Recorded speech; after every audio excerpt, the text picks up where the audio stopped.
कुरान की जो आयतें हैं, जो वर्सेस हैं कुरान के, जो एक कपड़े पर लिखी जाती हैं, उसको आपने जलाया। और जब ये हरकत हो रही थी तो उसी वक्त जाकर मुकामी वहाँ के जो मुसलमान और हिंदू लोग थे, जाकर कंप्लेन किए डीसीपी को कि इसको रुकवाइए। देखिए ये जो कपड़ा है जिसपे कुरान करीम के आयतें लिखी हैं, वर्सेस लिखी है, मत करिए। जलाया गया, एक्शन नहीं लिए। यानंतर सायंकाळी एक अफवा अशी पसरवली गेली की सकाळच्या आंदोलनात जी प्रतिकात्मक कबर जाळली त्याच्या कापडावर धार्मिक मजकूर होता। अत्तरोळमधील नमाज आटोपून 200 ते 250 चा जमाव हा त्या ठिकाणी तयार झाला आणि नारे देऊ लागला। याच लोकांनी आग लावून टाकू असे हिंसक बोलणे प्रारंभ केल्याने पोलिसांनी त्या ठिकाणी बळाचा वापर केला। तो आपने सुना किस तरह से देवेंद्र फडणवीस ने इसका खुलकर खंडन किया है। उन्होंने साफ कह दिया है कि नागपुर में जो हिंसा हुई उसका ऐसा कोई भी ऐसी घटना नहीं घटी जिसे लेकर ये बयान दिए गए हैं। अब मैं आपको सबसे पहले वो तस्वीरें दिखाऊं जो आज नागपुर से आई हैं, उससे पहले आपको बता देती हूं कि ये पाकिस्तान बांग्लादेश कनेक्शन आखिर है क्या, ये फहीम का पाकिस्तान बांग्लादेश कनेक्शन क्या है। अब नागपुर हिंसा का जो एक विदेशी कनेक्शन सामने आया है, मास्टरमाइंड फहीम की आपने तस्वीरें देखी। विदेशी कनेक्शन कैसे सामने आया? ये फहीम विदेशी अकाउंट्स को फॉलो करता था। इनमें कई ऐसे अकाउंट्स हैं जो पाकिस्तान के थे, कई ऐसे अकाउंट्स हैं जो बांग्लादेश के थे। अब इन अकाउंट से लगातार जो भारत में रह रहे लोग हैं उनको धमकियां दी जाती रही हैं। कई अकाउंट से हिंदुस्तानियों को भद्दी भद्दी गालियां दी जाती रही। इन अकाउंट्स को फहीम फॉलो कर रहा था। हिंसा के बाद कई नए अकाउंट्स बनाए गए फहीम द्वारा, और ये अकाउंट सिर्फ दंगा भड़काने के लिए बनाए गए थे। अब नए अकाउंट से कैसे भड़काऊ पोस्ट की गई ये भी आपको बताऊंगी। साइबर सेल गहराई से इस पूरे मामले की जांच कर रहा है। वो कह रहा है कि इस पूरे मामले में एक विदेशी कनेक्शन है, उसको खुलकर सामने रखेंगे।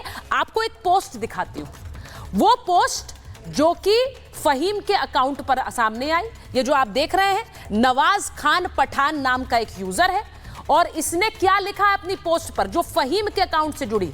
नवाज ने फेसबुक पर धमकी दिया, इस अकाउंट को फॉलो कर रहा था फहीम, चीखो मत, ये वक्त हमारा है। ये दंगों को लेकर, हिंसा जो हुई है उसे लेकर इस बार सिर्फ अटैक किया है, इस बार सिर्फ अटैक किया है। अब तुम्हारी औरतों को उठाएंगे। अब आप सोचिए कि किस भद्दे तरीके से जिस व्यक्ति ने हिंदुस्तानियों को, भारतवासियों को ये बातें लिखी हैं। अपनी औरतों को तैयार रखना, ये भी कह रहा है, अपनी औरतों को तैयार रखना। ये भद्दी बातें जो नवाज खान पठान ने लिखी हैं अपने अकाउंट में, इस अकाउंट को फहीम फॉलो करता था। ऐसे कई अकाउंट्स हैं जो भारतीयों को गालियां दे रहे थे, और फहीम क्या इन्हीं से प्रेरणा ले रहा था। इसकी जांच हो रही है। ये फहीम कैसे पहले भी अपने बयानों से एक तरह से लोगों को भड़काता रहा है। एक पुरानी आपको इसका बयान सुना रही हूं, जरा इसे सुन लीजिए। डराना धमकाना ये किसी और को करना, ये जो डराने और धमकाने वाली राजनीति है, ये ठीक है, भाजपा की राजनीति है, लेकिन तुम्हारे डराने से हम डरने वाले नहीं है। हम तुमको तुम्हारी हैसियत दिखाएंगे। डराना धमकाना ये किसी और को करना, ये जो डराने और धमकाने वाली राजनीति है, ये ठीक है, भाजपा की राजनीति है, लेकिन तुम्हारे डराने से हम डरने वाले नहीं है। हम तुमको तुम्हारी हैसियत दिखाएंगे। हम तुमको तुम्हारी हैसियत दिखाएंगे। तो क्या यह हैसियत दिखाने वाला प्लान था जो नागपुर में सामने आया? मैं आपको बता दूं कि इस वक्त की एक बड़ी खबर हमारे पास आ रही है। मेरे मेहमान जुड़ रहे हैं, मैं उनसे भी कहूंगी कि इस वीडियो को देखें, क्योंकि नागपुर हिंसा मामले में एक नया सीसीटीवी आ गया है। सीसीटीवी में हिंसा की प्लानिंग करते हुए दंगाई दिख रहे हैं। पूरी तैयारी के साथ सड़क पर ये दंगाई मौजूद है। अब इस तस्वीर को देख लीजिए, ब्रेकिंग रखिए जरा स्क्रीन पर साथ में। ये देखिए, अब जिन लोगों को दंगे के लिए पकड़ा गया वो कैसे एकत्रित हो रहे थे, इकट्ठा हो रहे थे, ये तस्वीर देखिए जरा।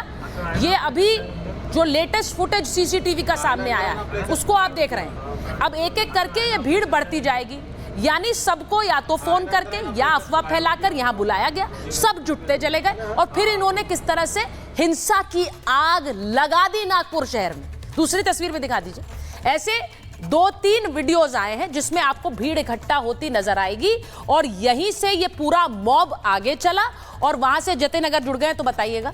ये पूरा जो मॉब है ये यहां से आगे बढ़ा। अब मेरे साथ मेरे सहयोगी जतिन जुड़ रहे हैं, मैं उनके पास पहले जा रही हूं। जरा जतिन बताइए ये जो तस्वीरें आई हैं, ये सीसीटीवी आया है। अब ये जाहिर है ये जांच का विषय है, लेकिन इसमें कई जगह भीड़ इकट्ठी होती नजर आ रही है। कौन सा इलाका है नागपुर का? बिल्कुल, देखिए ये 3 अलग अलग सीसीटीवी हैं और तीनों एक ही लोकेशन के, और उस लोकेशन पर इस वक्त मैं मौजूद हूँ। मेरे पीछे आप ये छत्रपति शिवाजी की मूर्ति देख रहे हैं। इसी जगह से पूरा विवाद शुरू होता है। जो बजरंग दल विश्व हिंदू परिषद का जो प्रोटेस्ट 17 तारीख को था वो यहीं पर था, और जो सीसीटीवी आप देख रहे हैं वो तकरीबन 4 बजे के आसपास का है। आप गौर से उस सीसीटीवी को देखिए तो आपको ये शिवाजी की जो रेलिंग है वो आपको उस सीसीटीवी में नजर आएगी। कुछ पुलिसकर्मी आपको सामने यहाँ पर तैनात नजर आएंगे। जो मूवमेंट है गाड़ियों की वो इस चौक पर हो रही थी, लेकिन गैदरिंग धीरे धीरे करके शुरू हो जाती है, और गैदरिंग होती है। आप ये रोड देखिए, ये रोड सीधा उस जगह पर जाती है जहां पर हिंसा हुई। अब कर्फ्यू लगा है क्योंकि पूरे बैरिकेड्स लगा दिए गए हैं। जो सीसीटीवी आप देख रहे हैं, फ्लाईओवर के नीचे तमाम बाइकें खड़ी हुई हैं, वो ये जगह है देखिए जहां पर मैं मौजूद हूं। यही कहीं वो सीसीटीवी है। बड़ी संख्या में जो लोग यहां पर आकर इकट्ठे हो जाते हैं, बाइकों पे बैठे हुए थे, और यही कारण है कि 4 बजे के आसपास जो गैदरिंग शुरू होती है और वो गैदरिंग हटती नहीं है, और यही कारण है कि उसके बाद से हिंसा हुई। ये आप मस्जिद देख रहे हैं सामने, इसी जगह पर तमाम बाइकें खड़ी हुई थी। उस सीसीटीवी फुटेज में आप साफ तौर पर देखेंगे कि बाइकों से उतरकर लोग नमाज अदा करने इस मस्जिद के अंदर जाते हैं, लेकिन जब बाहर निकलते हैं तो भीड़ और बढ़ जाती है। 3 अलग अलग फुटेज में इस पूरे इलाके का जो सीसीटीवी है वो देख रहे हैं। आप देखेंगे मस्जिद के सामने आपको सीसीटीवी नजर आ जाएंगे, और जो फुटेज हम आपको दिखा रहे हैं वो इन्हीं शोरूम के जो सीसीटीवी है उनकी फुटेज है। उस बेसिस पर अब पुलिस इस पूरे मामले को इन्वेस्टिगेट कर रही है। सीसीटीवी में आप साफ तौर पर देखेंगे कि लड़के फोन पर बात करते हुए आपको नजर आ रहे हैं। वो लड़के कौन है, उनकी मंशा क्या थी, वो किसको फोन करके बुला रहे थे, ये सवाल है, और इन्हीं सवालों के जवाब अब पुलिस खंगालने में जुट रही है। इसी सीसीटीवी के आधार पर उन उपद्रवियों के ग्रैब निकाले जा रहे हैं। उनको लेकर जो सर्विलांस है वो किया जा रहा है। लड़के कहां से आए थे, इस मस्जिद के बाहर क्यों इकट्ठा हुए, शिवाजी की मूर्ति के पास क्यों इकट्ठे हुए। उस सीसीटीवी में एक चीज आप और देखेंगे कि पुलिसकर्मी लगातार उनको बोल रहे हैं कि आप लोग पीछे हटिए, यहां पर भीड़ इकट्ठी मत कीजिए। लेकिन तस्वीरें उसके बिल्कुल उल्टी थी कि ये जो पूरा रोड था बाइकों से पटा हुआ था, और लोग यहां पर खड़े हुए थे, इकट्ठे हो गए थे, बाइकों पे बैठे थे, फोन पर बात कर रहे थे, आपस में बात कर रहे थे। क्या बात कर रहे थे, ये सबसे बड़ा सवाल है। किसको लेकर बात कर रहे थे, ये सबसे बड़ा सवाल। और उसके बाद की तस्वीर आपने देखी, ये पूरी रोड जहां पर आगजनी हुई, ये पूरी रोड और वो तस्वीरें भी दिखाऊंगी जैसे, क्योंकि उसके बाद जो हुआ नागपुर में वो सबने देखा है। जो भीड़ सड़कों पर है वो वाली तस्वीरें भी जरा अगर चेतन आपके पास हैं तो चला दीजिए, क्योंकि ये भीड़ इकट्ठा होनी शुरू हुई, और उसके बाद कैसे सड़कों पर पुलिस कर्मियों को भी नहीं छोड़ा है।